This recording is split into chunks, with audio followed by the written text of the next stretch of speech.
په هیواد کې د کرونا ویروس مثبتو پیښو شمیر له زیاتوالي سره هممهاله دیني عالمانو د عامه پوهاوي لپاره سیار ټیمونه جوړ کړي او خلکو ته سپارښتنې کوي. کابل کې یو شمیر دیني عالمان وایي چې کرونا ویروس ګواښونکی ده او له خلکو څخه غوښتنه کوي چې له بې ځایه ګرځېدو څخه ډډه وکړي او په کور کې پاتې شي. دیني عالمان وایي چې دوی د موټرو سیار ټیمونه جوړ کړي څو د کابل په بیلابیلو برخو کې وګرځي او خلکو ته د کرونا ویروس سره د مبارزې په کور کې د پاتې کېدو خبرتیا او ترڅنګ له بې ځایه ګرځېدو او له تجمعاتو څخه د ډډې کولو په هدف عامه پوهاوی ورکړي.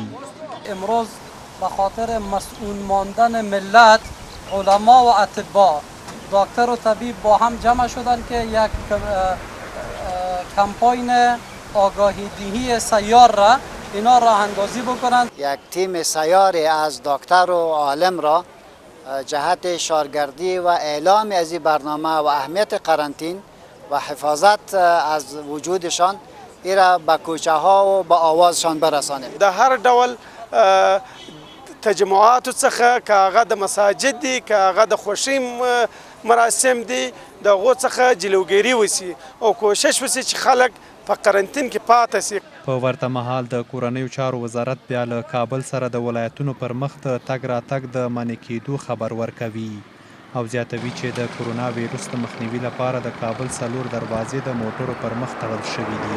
هر نوع رفت و برگشت و گشت و گذارهای غیر ضروری ممنوع می باشد و همچنان سفرها به جانب کابل و از کابل به جانب ولایات هم متوقف است. په ورته مهال د کابل ښار یو شمیر بېوزله اوسیدونکي د ښار له قرنطین کېدو څخه ملاتړ کوي خو وایي حکومت دې مرسته وکړي که نه دوی مجبور دي چې راووځي.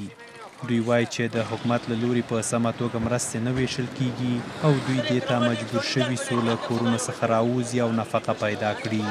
قرنطین دیگه خوب است که میمرض مثلا بیادر یا منفرا را نگیره بیادر دولتی کار خوب کرده منتها به غریب بیچاره و اردم شهید و کراچوان و مزدورکار و بیادر به این مسکین اردم شهیدا کمک کنه. مردم بسیار در یک تکلیف قرار داره غریبا بیادر تجارت کمک نمیکنه کلگی از گشنگی بیادر هلاکش مبره. دولت میگه قرنطین شدن به خیر هموطنان ما است لیکن باید کمک کنه. دولت کمک نکنه دیگه بعضی کسای فعلا یافت میشه که پیسه یک لقمه نان خوردن خود نداره.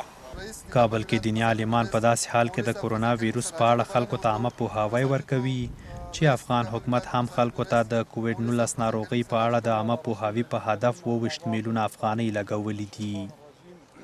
دیني علما د کرونا ویروس په اړه باندې د خلکو د پوهاوي لپاره دا سیار ټیمونه جوړ کړي څو د کابل څو څنډو ته لاړ شي او خلکو ته عامه پوهاوی ورکړي چې کرونا ویروس ډیر یو خطرناکه ویروس ده څو خلک په خپلو کورونو کې پاتې شي. میرویس سلامزوی، کابل نیوز.